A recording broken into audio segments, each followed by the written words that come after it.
Hello mga Chesero, mga boss, mga pops. Welcome back to Archie's Alonso Motovlog. Yes, at mga Chesero, kung hindi ka pa nakasubscribe, subscribe na. And don't forget to hit like, share, comment, and hit that notification icon sa channel na nag-start ng pagkakanvas sa motorcycle units, parts and accessories. And this time, nasa TikTok na rin po at Facebook ang Archie's Alonso Motovlog channel. Correct! Maraming salamat po mga Chesero dahil 120,000 subscribers na po tayo and still growing. And for today's vlog na po mga Chesero, pag-uusapan natin naman ngayon ang medyo classic scooter ng Kymco at isa to sa mga bestseller nila. Yun, so ito yung Like 150. Yes, kung sabi ba ng feng shui sa inyo, ang lucky color nyo ay mint green. Wow, ito ang bagay sa'yo. So, tara na. Halika na, alamin na natin yan in 5, 4, 3, 2, 1.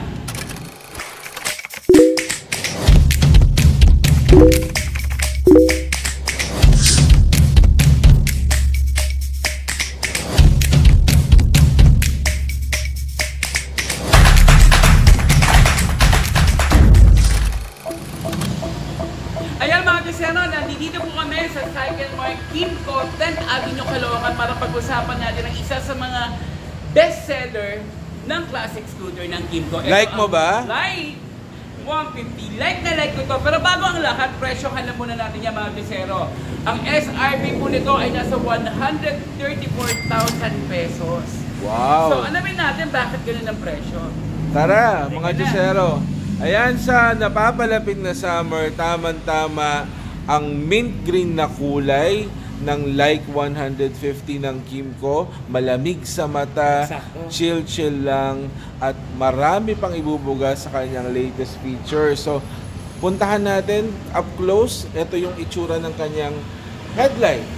Sa headlight pala ng mga Chesero, no? Pero alam mo maganda dito, naka-LED siya. LED. Kahit sabihin natin classic scooter, kasi kumbaga modern. Kaya nga retro, modern mga Chesero. At napakaganda ng silver outline niya mga Chesero. It brings back the classic stylish. At pag tinignan niyo yung kanyang body mga Chesero, mint green, napakalamig sa mata mga Chesero. At syempre meron kanyang border na silver that added classic look. At ito yung kanyang trademark. Like mo ba? Like na like yan. Like mo si Kymco. Ayan ang kanyang emblem mga Chesero. At ito po yung kanyang mga signal light niya, naka-LED rin yan. So tutukan natin mga Chesero.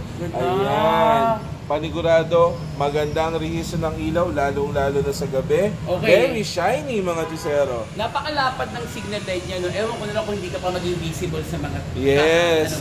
At syempre kahit modern looking, hindi po nawawala ang kanyang classic signature na minahal ng lahat sa Okay, Like. pag-usapan naman natin ang front suspension ng Like 150. Ito ay naka-telescopic. At ang kanyang gulong sa harapan ay nasa 100 by 70 by 12. Ulit nga, ano ulit ang sukat? 110 by 70 by 12. Oh, mga Chesero. At hindi lang yan mga Chesero, ang kanyang front brake system ay disc brake with Bosch 9.1M ABS. Wow! At sabi nila, most reliable braking system, mga Chesero. Ang totoo naman, Ayan. ABS tayo. So ngayon, punta naman tayo doon sa panel. Yes, sa panel. And by the way, mga Chesero, napakaganda ng kanyang fender, mga Chesero, ha. Mint green na mint green, very consistent. Ayan. So, punta tayo ngayon sa console. Okay, dito naman sa console mga Chesero, no, ito ay combination ng analog at ng digital. Ang gara, mga Chesero. Correct. At dahil syempre classic scooter tayo, no, mga basic lang ng nandito. Ayan. Okay? So ito no, ito yung ating mga buttons para sa pag-change ng modes natin. Plus, dito sa mga basic buttons natin, ito yung electric start. Syempre, at sa kabila naman mga Chesero ang ating high and beam and low beam, signal, and horn. Ngayon, kung bababa naman tayo, andi dito ang kanyang sasian at hindi pa siya keyless mga Chesero. At kung naghahanap ka ng bulsa, may bulsa naman yan. Push natin to. Push mo lang yan, te. Wow! Ayan. Pero sad to say, no, nung dinouble check ko to, parang wala pa yung charging port niya. Ayun. So, hindi ko lang alam kung meron ba to o wala. Pero parang wala yata. Pero napakalinis at napakaganda at ibang look for the compartment, no? Transparent casing po yun nandito at one push lang talaga. Correct. So yan, mabalik na natin yan. At ngayon kung gasolina naman ang pag-uusapan natin, wala sa babayan. Nandito mga Chesero. Ayun. Yun! So mga Chesero, wala nang tayuan. Correct, wala nang tayuan. And diffusing din yan, no, para safe tayo. Ngayon, ang fuel tank capacity nito ay nasa 7 liters. Yun! At napakalawak ng kanyang footboard mga Chesero. Very convenient po sa different height at may enough leg room.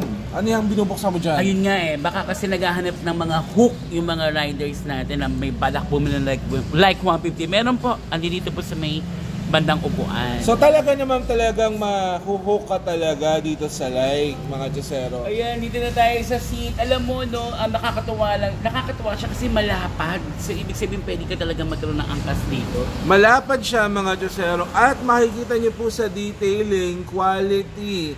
Alam naman natin si Kymco hindi downgrade sa mga materials, especially sa seat. Very comfortable, maganda po yung agwat, hindi po nakakabuka ka sa mga sumasakay. Hindi madulas kasi rough din. Rough po, malawak po para sa rider at meron pong tamang-tamang space para sa ating pilon. Correct. Alam niyo ba mga Chesero, hindi na namin ito mabuksan kasi yung susay na hanap pa. But in the meantime, ang kanyang liters, ano? nasa 20 liters under seat compartment na pwedeng mag-fit ang half-face helmet. Uy, ayos na yun mga Chesero ha. So tingin ko, kung hindi natin nakita yung USB port dito sa may bulsa, no, sa harapan, nandito sa loob. Correct. Yung USB port nito. Wala pa ba yung USB Kaya port? imposibleng wala. Imposible. Nandito yan sa loob mga Chesero. At syempre, very consistent po sa design. Ito po yung kanyang grab bar. Stainless steel. Ganda, no? Napakatibay. Subok na matibay. Subok na yan na naman tayo. Ayan. So, meron din pong consistent. Andito po yung logo ng Kymco. Like ko yan, mga Chesero. At syempre, no, isa pa sa mga binibida rin niya, no, yung pagdating natin sa one-touch automatic pillion step. I-touch mo nga. I-touch nga natin yan. Uy! Ayun. Ayan. So, panalo. Panalong-panalo mga Chesero. At syempre, very consistent po.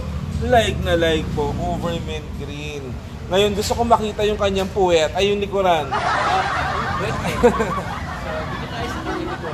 Napakaganda ng likuran nito, ha?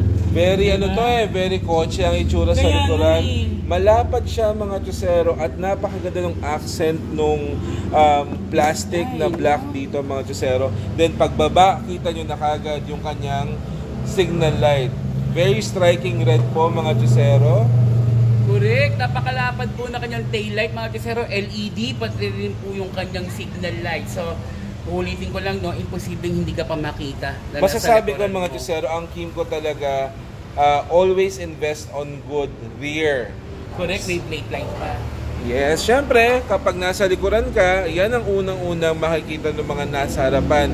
So, akaw atensyon mga Chesero for your classic motorcycle. Correct! So ngayon po, ang rear suspension nito ay double rear shock absorbers with 5-stage preload adjustment. Nabubulol ka, isa pa nga. Ang rear suspension nito mga Chesero ay double rear shock absorbers with 5-stage preload adjustment. Wow! Gusto ko yan preload adjustment sa 5-stage. Yes, ganda mga Chesero. Ayan, no? Ituloy-tuloy na natin yan. Ang size ng gulong po nito ay nasa 120 by 70 by 12. At ang kanyang rear brake system ay disc brake with 9.1 ABS. So, ibig sabihin, dual ABS po si Like 150. Front and rear. Napapasaba ka sa English na. Kaya nga nahirapan Like mo ba? Like na like. Malapit na mag-dislike. Doko lang. So, ayan. Ito rin kanyang sporty muffler mga Chesero. Now, classic. Ganda ng kaha mga Chesero. Ganda ng mga kulay. Especially you invest on rare colors mga Chesero. Kasi eventually, this will turn out to be a classic scooter mga Chesero. Pero syempre, ano kaya yung nasa kanyang makina? Grabe, napakaganda naman nito. Ngayon, pag-usapan na natin yung makina mga Chesero. Ito ay 4-stroke, 4-valve. 4-valve? Imagine na, alam mo na yan, mabilis yan. Single cylinder, air-cooled, fuel-injected, 150cc, at ang kanyang maximum horsepower po ay nasa 9.9 kilowatts at 9,000 RPM. At ang kanyang maximum torque naman nasa 12.5 Newton meter at 6,500 RPM. Ang transmission nito, syempre, CVT, at ang kanyang start ay electric. Wow, mga Diyosero, naka-classic ka na, 150cc unit, front and rear ABS. At syempre, naka-mint green ka, especially for this summer, mga Diyosero. Agaw atensyon at hindi kay ka-classic, modern na modern ka sa features. Correct, napakaganda mga Diyosero. 150cc, 4-valve powerful and durable engine and meet your demands for city commuting. Yes, paano yung English mo? Call center ka ba? Pwede ba mag-apply? Ayan, so ngayon alamin natin yung dimensions. Sir, pag 5 ka,